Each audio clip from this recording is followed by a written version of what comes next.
नमस्कार. आज आपण आलेलो आहे कोळाईदेवी महाविद्यालयामध्ये.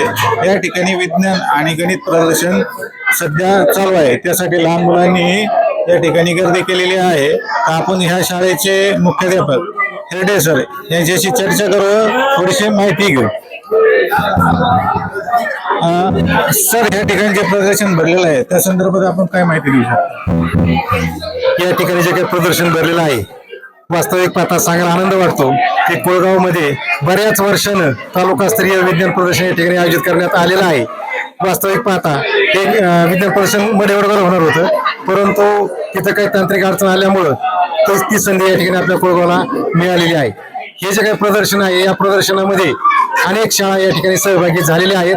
जवळजवळ 7 शाळा माध्यमिकच्या आणि 10 शाळा प्राथमिकच्या, अशा 70 शाळा या उपक्रम म्हणजे या प्रदर्शनामध्ये सहभागी झालेल्या आहेत. आणि साधारणतः 150च्या आसपास उपकरणं आज या प्रदर्शनामध्ये आपल्याला पाहायला मिळतात. अतिशय चांगल्या पद्धतीनं मुलं त्याचा आनंद या ठिकाणी घेत आहे. याची सुरुवात कधी झाली व शेवट कधी आहे? या प्रदर्शनाची सुरुवात 7 जानेवारीला झाली आणि ही सुरुवात तालुक्याचे आमदार विक्रमसिंह पाचपते यांच्या हस्ते उद्घाटन झालेलं आहे.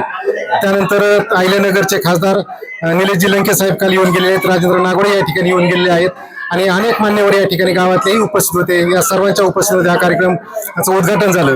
आज दिवसभर प्रदर्शनाचा कार्यक्रम या ठिकाणी होतोय आणि उद्या या कार्यक्रमाची सांगता या ठिकाणी होणार आहे. अशा प्रकारे या ठिकाणी सर्व स्टाफ, कोळाईदेवी महाविद्यालय व सर्व इतरही शिक्षक वर्ग आहेत, त्यामध्ये आपले काही शिक्षक आहेत, ते पण या संदर्भात काही माहिती देतील. 52 विज्ञान गणित प्रदर्शन तालुकास्तरीय कोळाईदेवी विद्यालय कोळगावमध्ये संपन्न होत असताना इथलच्या शालेय व्यवस्था समिती असेल, प्राचार्य हेरडे सरांनी त्यांचा सर्व स्टाफ यांनी उत्तम प्रकारची सेवा या ठिकाणी सर्व तालुक्याबाहेरील काही लोक येऊन पाहून गेले, त्यांच्यासाठी करून ठेवलेले. त्यांचं तालुका संघटना असेल, विज्ञान संघटना असेल, यांच्या वतीने प्रथमतः मी तर मनापासून अभिनंदन करेल, आभार मानेल. आणि वेगवेगळ्या प्रकारची उपकरणं आता येऊ घातलेली आहेत.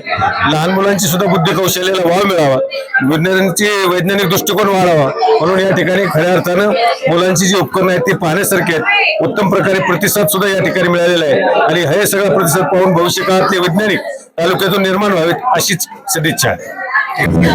या संदर्भात अजूनही आपल्याकडे महिला शिक्षिका आहेत, त्या काय म्हणतात त्या संदर्भात? अत्यंत उत्साहपूर्ण वातावरणामध्ये श्री कोळाईदेवी विद्यालयामध्ये हे प्रदर्शन आयोजित केलेलं आहे. अनेक मान्यवर म्हणजे गट शिक्षण अधिकारी मच्छिंद्र साहेब या ठिकाणी येऊन गेलेले आहेत. त्याचबरोबर महाराष्ट्र राज्याचे आमदार आणि खासदार या दोघांनी सुद्धा या ठिकाणी भेट दिली आहे. मुलांच्या कलागुणाचं त्यांनी कौतुक केलेलं आहे.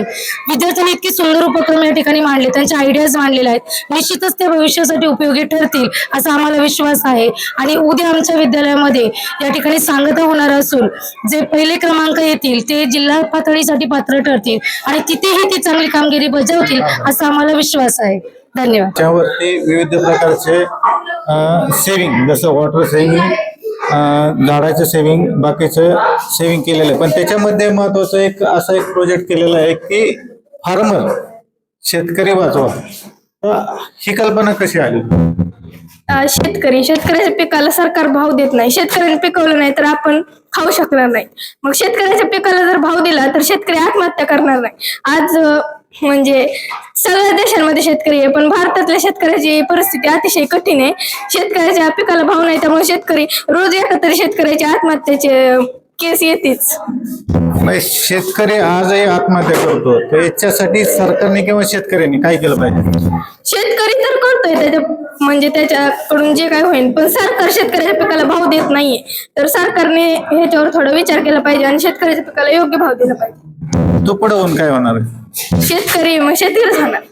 शेतकरीच होणार. ओके, शेतकऱ्याची मुलगी असू नये, उद्या भविष्यात शेतकरीच होणार, हे त्या मुलीचं म्हणणं.